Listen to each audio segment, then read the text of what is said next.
धर्मसंत एकनाथ महाराजांची जन्मभूमी असलेल्या पैठण शहरातील सहाय्यक निबंधक सहकारी संस्था तथा तालुका सहकारी निवडणूक अधिकारी चे सहाय्यक निबंधक बलराम नवथर साहेब आपल्यासोबत आहेत. नवथर साहेब, आपले संभाजीनगर समाचार न्यूज चॅनलमध्ये खूप खूप स्वागत आहे. आपण पैठण शहरामध्ये पैठणच्या म्हणजे एकंदरीत संतभूमीत या विभागामध्ये आपण कधी जॉईन झाले? 15 ऑक्टोबर 2024ला जॉईन झाला आहे. म्हणजे आज बराच कालावधी याला लोटला आहे.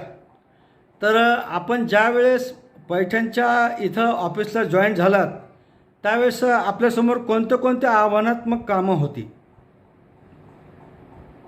अवैध सावकारीबाबत प्रकरणं होते काही पेंडिंग. त्यानंतर पतसंस्थाबाबत थोडंसं अडचणीत आलेल्या पतसंस्था होत्या 2.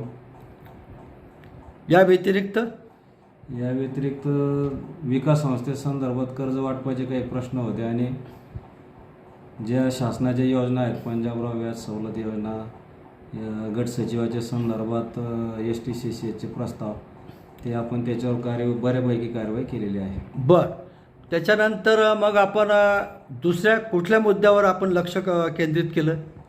सध्या तरी फक्त पतसंस्थाबाबत, वित्तीय संस्था ज्या काय अडचणी देणार नाही किंवा जे काय आता सध्या तक्रारीबाबत आहे त्या संदर्भात थोडंसं संस्थांना व्हिजिट देऊन आपण कार्यवाही करतो.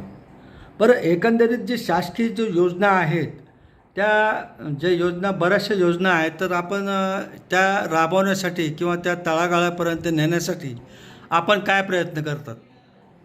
या संदर्भात पाक्षिक गट सचिव मीटिंगमध्ये आपण वेळोवेळी चर्चा करतो. तसेच आपल्या विकास संस्थांच्या चेअरमनची एक बैठक घेऊन कर्ज वाटप आणि वसुली संदर्भात वेळेत जर वसुली केली तर शासनाच्या पंजाबराव व्याज सवलत योजनेचा कसा फायदा होऊ शकतो याबाबत थोडंसं निदर्शनास आणून दिलेलं आहे. बरं, आपण जे काम करीत आहात तर या कामाला म्हणजे बऱ्याचशा संस्थांचा चांगला प्रतिसाद आलेला आहे. आपण बऱ्याच संस्थांचे प्रश्न सोडवले आणि लाभार्थ्यांना बराचसा याचा फायदाही झालेला आहे. तर आपल्याबाबत नागरिकांमध्ये, लाभार्थ्यांमध्ये समाधान व्यक्त केलं जात आहे.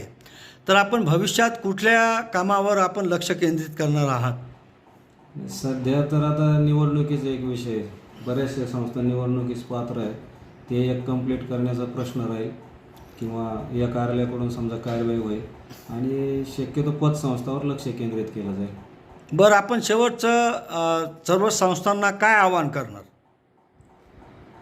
पतसंस्थेच्या बाबत जर म्हटलं तर त्याला एक गाईडलाईन ठरवून दिलेली आहे. आयुक्त कार्यालयाकडून नियामक मंडळाची मार्गदर्शक सूचना आहे, त्याची अंमलबजावणी आपण वेळोवेळी सांगतोय आणि जर त्याची अंमलबजावणी चांगली झाली संस्थेकडून तर हे जे अडचणी आहेत किंवा ठेवी न मिळण्याचं जे प्रमाण आहे, तक्रारी आहे, त्या कंट्रोलमध्ये येते.